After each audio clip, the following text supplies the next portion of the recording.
جس کا کوئی نہیں اس کا خدا ہوتا ہے، جس کا خدا ہوتا ہے اس کا سارا جہان ہوتا ہے۔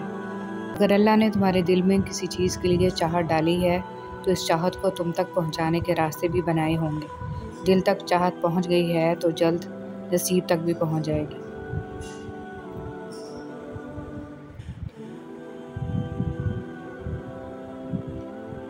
قبولیت کی گھڑی، ہو سکتا ہے کہ یہی قبولیت کی گھڑی ہو اور تمہیں وہ سب کچھ مل جائے جسے پا کر تم خوش ہو جاؤ۔ ایک بار پھر ہمت کر کے اس سے مانگ لو، وہ دینے پر قادر ہے، وہ ضرور تمہیں عطا کرے گا۔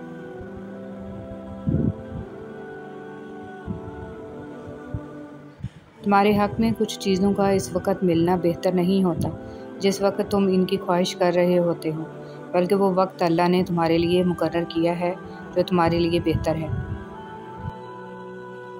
اور جب تم دنیا سے مایوس ہو جاتے ہو اور تھک ہار کر اللہ پاک کے پاس جاتے ہو اور جب اس کو پکارتے ہوئے تمہارے آنسو زمین پر گرتے ہیں تو وہ تمہاری پکار ساتویں آسمان سے سنتا ہے۔ ایک دن آپ مسکراتے ہوئے بتا رہے ہوں گے کہ اللہ نے آپ کی دعا قبول کر لی ہے۔ اس دن آپ سمجھ جائیں گے کہ صبر کا پھل کتنا میٹھا ہوتا ہے اور اللہ پر توکل کرنے کا اجر کیسا ہوتا ہے۔ جو کچھ بھی تم اللہ سے رو کر تڑپ کر مانگتے ہو، دیکھنا ایک دن حقیقت میں تمہارے سامنے ہوگا انشاءاللہ۔ خوبصورت کہانیاں حقیقت یوں ہی تو نہیں بن جاتی، ان میں صبر، توکل اور دعائیں بے مثال ہوتی ہیں۔ جب آسمان سے نزول معجزوں کا ہوتا ہے تو ہر دکھ تکلیف مٹا دیا جاتا ہے۔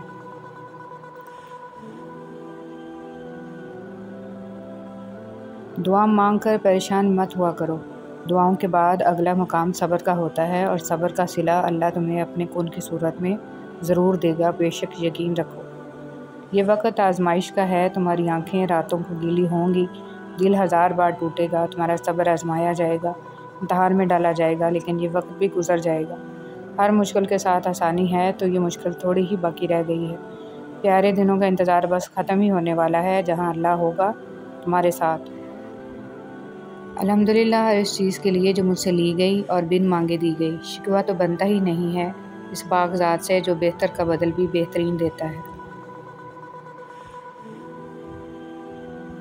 دعائیں تو صبر مانگتی ہیں، اور اگر ہم صبر ہی نہیں کریں گے اور دلوں میں تڑپ نہیں رکھیں گے تو وہ کیسے کھولے مقبولیت کے در؟ بے شک اللہ صابروں کے ساتھ ہے۔ خوبصورت انسان، دنیا کا سب سے خوبصورت انسان وہی ہے جس سے بات کرنا آسان ہو، جسے مشکل میں مدد مانگنا آسان ہو، جو دوسرے انسان کی تکلیف محسوس کر سکتا ہو، جو آنسو پوچھنا جانتا ہو، جو دوسروں کے دکھ درد میں شامل رہے، جو مرہم بنا اور مرہم لگانا جانتا ہو۔ اگر آپ ایسے انسان ہیں تو یقیناً اللہ نے آپ کو بہت خاص بنایا ہے۔ وہ دیتا ہے بے شمار بے حساب، آپ کے ناشکرے پن کے باوجود بھی وہ دیتا ہے، وہ گنتا نہیں ہے، وہ احسان نہیں جتاتا، ہاں مگر آزماتا ضرور ہے۔ اس کی بھیجی گئی آزمائشوں میں کھرا اترنا آسان نہیں ہوتا، پر یقین مضبوط ہو تو یہ مشکل بھی نہیں ہوتا۔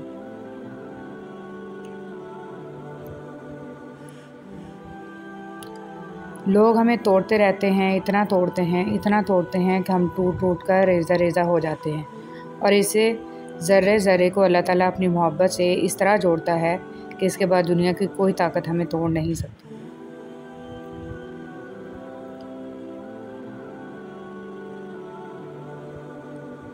جو دعا تم تہجد میں مانگ رہے ہو نا، وہ دعا حقیقت میں تو کب کی پوری ہو چکی ہے۔ وہ دیر اس لیے کر رہا ہے تاکہ تمہارا اس کے ساتھ دعا کا رشتہ برقرار رہے۔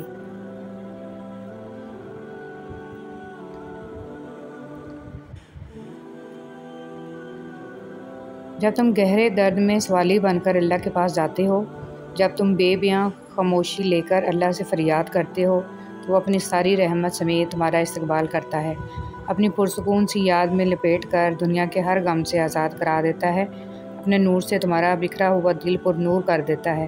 بس اس کی طرف آنے کی ذرا سی دیر ہے۔ آپ جب بھی دنیا والوں کے پیچھے بھاگتے بھاگتے تھک جائیں، اپنے رب کی چھاؤں میں چلے جائیں، اس سے پناہ مانگے، وہ ہمیشہ آپ کو پناہ دے گا، ہمیشہ آپ کے لیے موجود ہوگا، وہی سب سے بڑی پناہ ہے، اس کے علاوہ مجھے اور آپ کو کہیں پناہ نہیں مل سکتی۔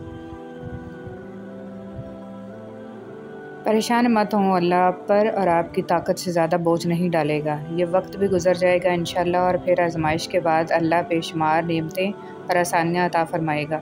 مایوس مت ہونا، اللہ ہے نا، وہ سب آسان کر دے گا انشاءاللہ۔ صبر کر کے دیکھو، ہو سکتا ہے اللہ کی بھی وہی رضا ہو جو تمہاری ہے۔ صبر ہوتا نہیں ہے، صبر کیا جاتا ہے، اور صبر یہی ہے کہ اپنے اندر مچتے ہر طوفان کو خود میں تھام کے اس کے ختم ہونے کا انتظار کرنا، اپنی شدتوں کو خود میں اس طرح قید کر لینا کہ معاملہ صرف اللہ کا رہ جائے۔ سب انسان برابر ہیں، اور اللہ کے نزدیک سب سے زیادہ عزت والا وہ ہے جو سب سے زیادہ پرہیزگار ہے۔ نبی کریم صلی اللہ علیہ وآلہ وسلم۔ 1000 میل کا سفر ایک قدم سے شروع ہوتا ہے۔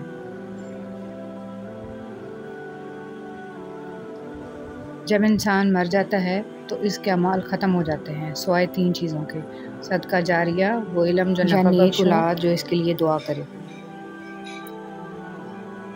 صرف ایک چھوٹی سی مثبت سوچ آپ کے پورے دن کو بدل سکتی ہے۔ جس نے کسی کو نیکی کی طرف رہنمائی کی سے اس کے کرنے والے کے برابر اجر ملے گا۔ حضرت محمد صلی اللہ علیہ وآلہ وسلم۔ درد وہ ہوتا ہے جو ہمیں دوسروں کو تکلیف میں دیکھ کر محسوس ہو، ورنہ اپنا درد تو جانوروں کو بھی محسوس ہوتا ہے۔ ایک بے سمجھ اور بے انصاف آدمی ساری عمر یہی سمجھتا رہے گا کہ وہ ایک ٹارگٹ ہے، ایک نشانہ گاہ ہے، اور اسی پر مسلسل تیر اندازی ہو رہی ہے۔ لیکن جب وہ خود احتسابی کے عمل سے گزرے گا تو اسے پتہ چلے گا کہ وہ ایک نشانہ ہی نہیں، ایک تیر بھی ہے جو وقت بے وقت چلتا رہتا ہے اور خوب خوب زخم دیتا ہے۔ اپنے ساتھیوں کو کبھی اپنے علم سے خوفزدہ مت کرو۔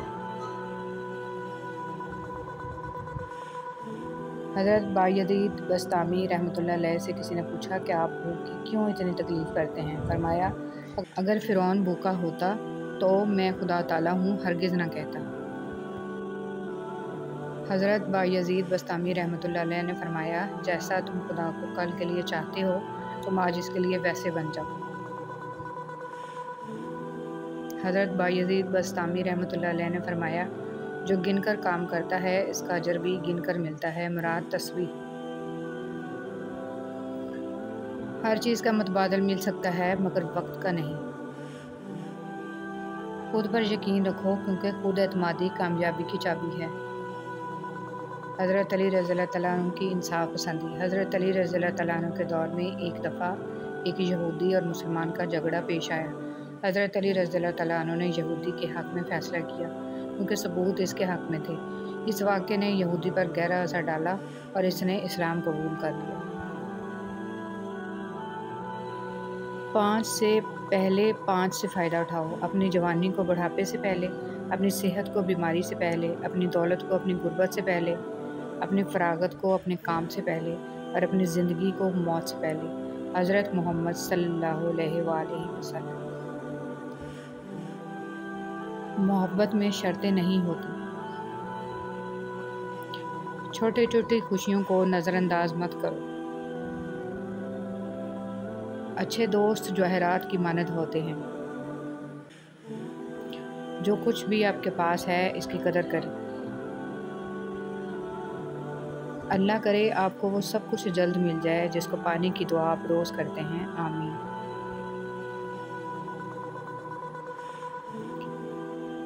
جب کوئی کام اللہ کے لیے کریں یا چھوڑیں تو خوشی سے کریں۔ اچھا عمل کرنا بھی نیکی ہے اور برا عمل چھوڑنا بھی نیکی ہے۔ آپ کا کرنا اور چھوڑنا صرف اللہ کے لیے ہونا چاہیے۔ جن کے دل میں مکافات عمل کا خوف ہوتا ہے وہ برا کام کرنے سے پہلے کئی دفعہ سوچتے ہیں۔ لوگوں کے ساتھ نیکی کرتے رہیں، اس لیے نہیں کہ وہ آپ کو صلہ دیں گے، بلکہ اس یقین کے ساتھ کہ اللہ تعالیٰ نیکی کرنے والوں کو پسند فرماتا ہے اور اپنی شان کے مطابق ان کو بہترین اجر عطا فرماتا ہے۔ ٹوٹی ہوئی چیز ہمیشہ پریشان کرتی ہے، جیسے دل، بھروسہ اور سب سے زیادہ کسی سے لگی ہوئی امید۔ لوگ کہتے ہیں وقت کے ساتھ سارے زخم بھر جاتے ہیں، لیکن حقیقت تو یہ ہے کہ زخم کبھی نہیں بھرتے اور وقت کے ساتھ ہمیں انہیں سہنا آ جاتا ہے۔ آپ کا بھروسہ سمندر سے گہرا ہونا چاہیے۔ حالات تنگ بھی کر دیے جائیں، یقین پھر بھی مضبوط ہونا چاہیے۔ وہ اللہ ہے، سننے والا، جاننے والا، وہ واقف ہے تمہاری تکلیف سے، وہ آسان کر دے گا ہر مشکل، تو وہی کہتا ہے ہر مشکل کے ساتھ آسانی آتی ہے۔ اللہ سے خاموش گفتگو ایک ایسی نعمت ہے جسے کوئی فرشتہ لکھ نہیں سکتا، شیطان اسے بگاڑ نہیں سکتا اور اللہ کے سوا اسے کوئی جان نہیں سکتا۔ اخلاق گناہوں کو اس طرح پگھلا دیتا ہے جیسے پانی برف کو پگھلا دیتا ہے، اور بد اخلاقی اعمال کو اس طرح باطل کرتی ہے جیسے سرکہ شہد کو کرتا ہے۔ دنیا میں صرف ایک محبت ہے جسے دیکھ کر اللہ تعالیٰ خوش ہوتا ہے، اور وہ ہے میاں بیوی کی محبت۔ کسی کو دیا گیا دھکا گھوم پھر کر آئے گا آپ ہی کی طرف۔ اللہ تعالیٰ پر اعتماد ہر بلندی کی سیڑھی ہے۔ کچھ رشتے کرائے کے مکان کی طرح ہوتے ہیں، انہیں جتنا مرضی سجا لو، چمکا لو، دیکھ بھال کر لو، پھر بھی اپنے نہیں ہوتے۔ کچھ زخم انسان کے کبھی نہیں بھرتے، بس انسان کو انہیں چھپانے کا سلیقہ آ جاتا ہے۔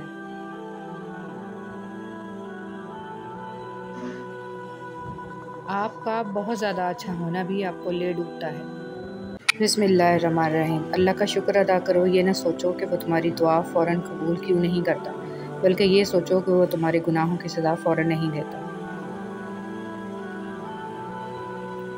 صبر آ جائے تو پھر کچھ بھی کھو جائے تو تکلیف نہیں ہوتی، دل بس شکر کا ورد کرتا ہے۔ دیکھنا ایک دن تم شکر کے سجدے میں ہوگے اور تمہارا چہرہ اور تمہاری جائے نماز آنسوؤں سے بھیگ چکی ہوگی، اور تمہیں سمجھ نہیں آئے گا کہ کس طرح اللہ کا شکر ادا کروں۔ ہر حال میں اللہ کا شکر ادا کرنے والے کبھی تنگ دستی کا شکار نہیں ہوتے۔ وہ لوگ بہت خوش قسمت ہوتے ہیں جو زوال کی طرف جائیں یا کمال کی طرف جائیں، صرف شکر کے راستے پر ہی سفر کرتے ہیں۔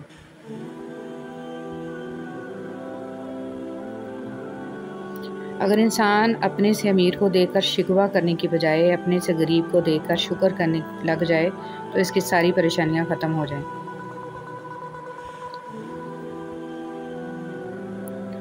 انسان پر جو حالات آتے ہیں وہ دو قسم کے ہوتے ہیں، ایسے حالات جو طبیعت کے مطابق ہوں اور خوشکن ہوں، دوسرے وہ جو طبیعت کے منافی ہوں اور ناگوار ہوں۔ تو ان حالات میں ابدیت کا تقاضا یہ ہے کہ انسان یہ سمجھے کہ اللہ تعالیٰ مجھے اپنا قرب عطا فرمانا چاہتے ہیں۔ خوشگوار حالات پر شکر کروں گا اور ناگوار حالات پر صبر کروں گا۔ اشفاق احمد۔ یا اللہ تیرا شکر ہے کہ تو نے ہمیں ایمان والا بنایا۔ جب یقین پختہ ہو تو ہر انشاءاللہ الحمدللہ بن جاتا ہے۔ ہم تکلیف کے جس مقام پر بھی ہوں، ہم سے آگے یقیناً کچھ لوگ ہوتے ہیں، انہیں دیکھ کر شکر کی لاٹھی تھام لینی چاہیے تاکہ راستہ سہولت سے کٹ سکے۔ اگر لوگ تم سے متاثر ہو رہے ہیں تو تکبر مت کرو، شکر ادا کرو اپنے رب کا جس نے تمہارے عیب چھپا کر تمہیں لوگوں میں معزز بنا رکھا ہے۔ مایوس وہ ہوتا ہے جو اللہ پر یقین نہیں رکھتا، محروم وہ ہوتا ہے جو اللہ کی نعمتوں کا شکر ادا نہیں کرتا۔ کانوں کا شکر یہ ہے کہ جب کسی کا عیب یا خامی سنے، اسے آگے بیان نہ کرے بلکہ اسے پوشیدہ رکھے۔ یہ اللہ کی نعمتوں کی شکر گزاری کا بہترین طریقہ ہے کہ ضروریات سے زیادہ مال اللہ کے بندوں پر خوش دلی سے خرچ کر دیا جائے۔ جس مقام پر آپ اللہ سے شکوہ کرتے ہو وہ مقام اصل میں صبر اور شکر کا ہوتا ہے۔ یا اللہ تیرا شکر ہے کہ تو نے بہترین کھلایا، بہترین پلایا اور بہترین جگہ رکھا۔ یا اللہ تیرا لاکھ لاکھ شکر ہے جو کھویا اس کا غم نہیں اور جو ملا وہ کم نہیں۔ جس نے سکھ میں شکر ادا کیا اس نے دکھ میں اللہ کو اپنے قریب پایا۔ اگر کوئی تم سے کچھ مانگے تو ہنس کے دے دیا کرو اور شکر ادا کرو اللہ کا کہ اس نے تمہیں دینے والا پیدا کیا ہے، مانگنے والا نہیں۔ کبھی کبھی ہماری دعا فوراً قبول ہو جاتی ہے، لیکن ہم اللہ کا شکر ادا کرنے کی بجائے یہ کہہ دیتے ہیں کہ کاش کوئی اور چیز مانگ لی ہوتی۔ شکر زبان پر ہو اور دل میں نہ ہو تو وہ ایسے سکے کی مانند ہے جو دنیا کے بازار میں چل جاتا ہے۔ شکر اگر زبان کے ساتھ دل میں بھی ہو تو یہ ایک ایسا خزانہ ہے جس کی وسعت سے زمین بھر جاتی ہے اور اس کی اونچائی آسمان سے جا ملتی ہے۔ ہر کوئی اس کا افسوس کرتا ہے کہ جنت سے نکالے گئے، کوئی اس بات کا شکر کیوں ادا نہیں کرتا کہ ہم دوزخ میں نہیں ڈالے گئے۔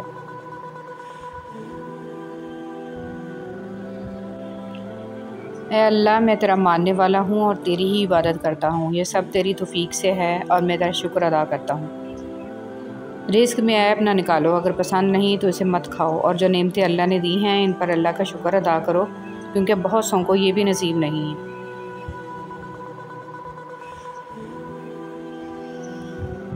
شیخ سعدی رحمۃ اللہ علیہ فرماتے ہیں، میں نے ایک شخص کو دریا کے کنارے دیکھا جس کو ایک چیتے نے زخمی کر دیا تھا۔ اس کا زخم کسی دعا سے اچھا نہ ہوتا تھا۔ وہ عرصہ دراز سے اس مصیبت میں مبتلا تھا، لیکن ہر وقت وہ اللہ کا شکر ادا کرتا۔ لوگوں نے اس سے پوچھا کہ شکر کس بات کا ادا کرتے ہو؟ تو اس نے کہا، مصیبت میں مبتلا ہوں، نہ کہ گناہ میں۔ اپنی ہر تکلیف پر اللہ کا شکر ادا کیا کرو جو تمہیں دنیا سے بیزار کر کے اللہ کے قریب لے آئے، کیونکہ دنیا ختم ہونے والی چیز ہے اور اس کا قرب بہت قیمتی ہے۔ قیامت تک میرا سر سجدے میں رہے اے خدا، کہ تیری نعمتوں کے شکر کے لیے یہ زندگی کافی نہیں۔ رسول صلی اللہ علیہ وسلم نے فرمایا، جو لوگوں کا شکر ادا نہیں کرتا وہ اللہ کا بھی شکر گزار نہیں بنتا۔ شکر ادا کرنے کی وجہ نہیں ڈھونڈنی چاہیے، بلکہ عادت ڈال لینی چاہیے، کیونکہ شکر گزار لوگوں سے اللہ بڑی محبت کرتا ہے۔ اگر یہ زندگی عارضی ہے تو مشکلات بھی مستقل نہیں ہیں، تم اپنے رب کے شکر گزار رہو۔ شکر ہے کہ موت سب کو آتی ہے، ورنہ امیر اس بات کا مذاق بنا لیتے کہ غریب تھا اس لیے مر گیا۔ کسی نے حکیم ابو علی سینا سے پوچھا کہ آپ کے دن کیسے گزر رہے ہیں؟ تو انہوں نے جواب دیا، گناہ گار ہونے کے باوجود اللہ کی نعمتیں مجھ پر برس رہی ہیں، سمجھ نہیں آتا کس بات کا شکر ادا کروں، نعمتوں کی کثرت پر یا گناہوں پر درگزر کرنے پر۔ شکر ایسی چیز ہے کہ اسے دیکھ کر اور سن کر ہی ہم اپنے اندر مثبت تبدیلی محسوس کرنے لگتے ہیں۔ حسد انسان کو اللہ تعالیٰ سے دور کر دیتا ہے، کیونکہ حسد کرنے والا اللہ تعالیٰ کے فضل و کرم سے نا امید ہو جاتا ہے۔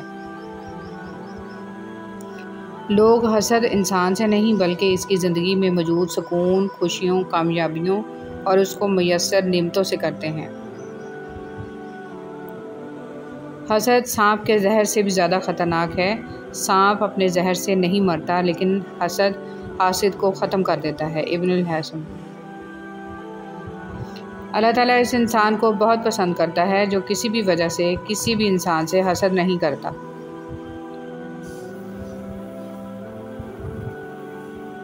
تین چیزیں انسان کو بالکل تباہ کر دیتی ہیں، حرص، حسد اور غم۔ حسد نیکیوں کو اس طرح کھا جاتا ہے جیسے آگ لکڑیوں کو کھا جاتی ہے۔ لوگوں سے حسد کرنا چھوڑ دیں، عزتیں اللہ دیتا ہے، لوگ نہیں۔ حضور صلی اللہ علیہ وسلم نے ارشاد فرمایا، خبردار حسد سے بچے رہو، کیونکہ حسد نے ہی قابیل کو اپنے بھائی حابیل کے قتل پر ابھارا تھا۔ جنت میں آنسو، حسد پر پریشانی اور خوف جیسی کوئی چیز نہیں ہوگی، وہاں صرف خوشی، سکون اور اطمینان ہوگا۔ اللہ تعالیٰ ہمیں جنت میں لے جانے والے عمل کرنے کی توفیق عطا فرمائے، آمین۔ میں نے بابا جی سے پوچھا کہ حسد کیا چیز ہے؟ انہوں نے بتایا کہ اللہ کی تقسیم سے اختلاف کرنا۔ رسول صلی اللہ علیہ وسلم کا ارشاد عالی شان ہے کہ دو طرح کے لوگوں سے حسد کرنا جائز ہے، ایک وہ جسے اللہ تعالیٰ نے قرآن کریم کا علم عطا فرمایا اور وہ دن رات قرآن کریم پڑھتا ہے، اور دوسرا وہ جسے اللہ تعالیٰ نے مال عطا کیا اور وہ اسے دن رات نیکی کے کاموں میں خرچ کرتا ہے۔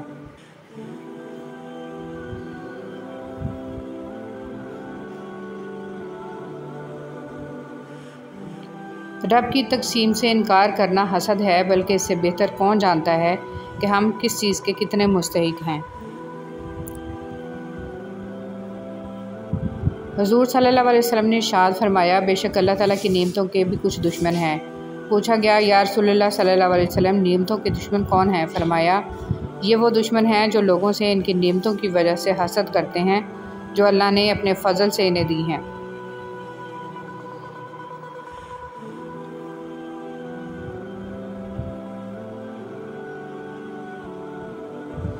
لوگوں سے ان کی خوشی کی وجہ سے حسد مت کریں، کیونکہ آپ نے ان کے حصے کا غم بھی تو نہیں دیکھا۔ حضرت علی رضی اللہ تعالیٰ عنہ نے ارشاد فرمایا، انسان کے دل کا بدترین لباس حسد ہے۔ حضرت لقمان نے اپنے فرزند کو نصیحت کرتے ہوئے ارشاد فرمایا، حاسد کی 3 علامات ہیں، پس پشت لوگوں کی غیبت کرتا ہے، ان کے سامنے ان کی چاپلوسی کرتا ہے اور دوسروں کی مصیبت پر خوش ہوتا ہے۔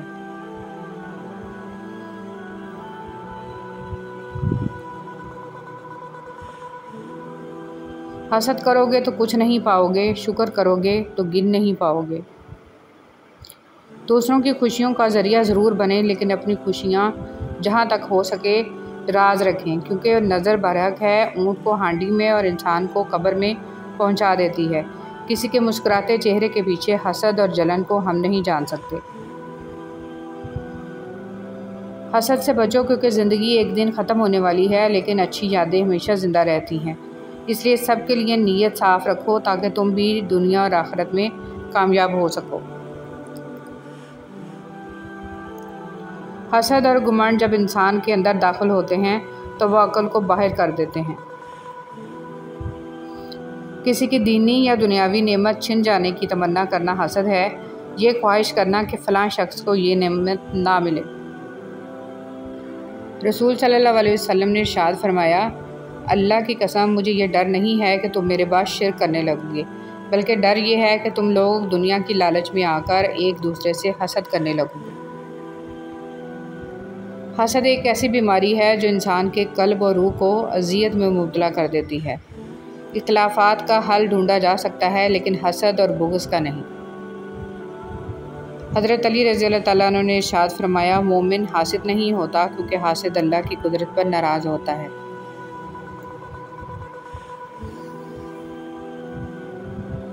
حسد ایک ایسا زہر ہے جسے انسان خود پیتا ہے اور توقع دوسروں کے مرنے کی کرتا ہے۔ حضور صلی اللہ علیہ وسلم نے فرمایا، آپس میں حسد نہ کرو اور آپس میں بغض اور عداوت نہ رکھو۔ پیٹھ پیچھے ایک دوسرے کی برائی بیان نہ کرو، اور اے اللہ کے بندو آپس میں بھائی بھائی بن جاؤ۔ اگر انسان کی تکلیفیں اور اذیتیں اس کے ماتھے پر لکھی ہوتی تو جن سے آپ حسد کرتے ہیں ان پر آپ کو رحم آتا۔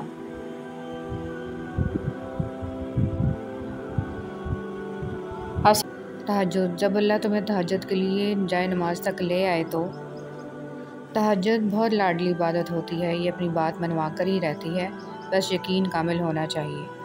تہجد اللہ کی لاڈلی عبادت ہے تو سوچو تہجد پڑھنے والا اس کا کتنا لاڈلا ہوگا۔ رات کے تاریک ترین پہر میں جب کوئی شخص اپنے رب کے حضور حاضر ہوتا ہے تو وہ رب اس بندے کے دل میں آنے والی ہر دعا کو قبول کرتا ہے۔ تمہاری ہر ناممکن خواہش تہجد ممکن بنا سکتی ہے۔ ہر تکلیف سے تہجد تمہیں شفا دلا سکتی ہے، تم سوچ بھی نہیں سکتے کہ ایک تہجد تمہیں کیا کیا دلوا سکتی ہے۔ تہجد معجزات کا دوسرا نام ہے۔ تم روشنیوں کے رب کو رات کے اندھیروں میں پکارو، وہ تمہیں بھی معجزوں کی صبح عطا کر کے راضی کر دے گا۔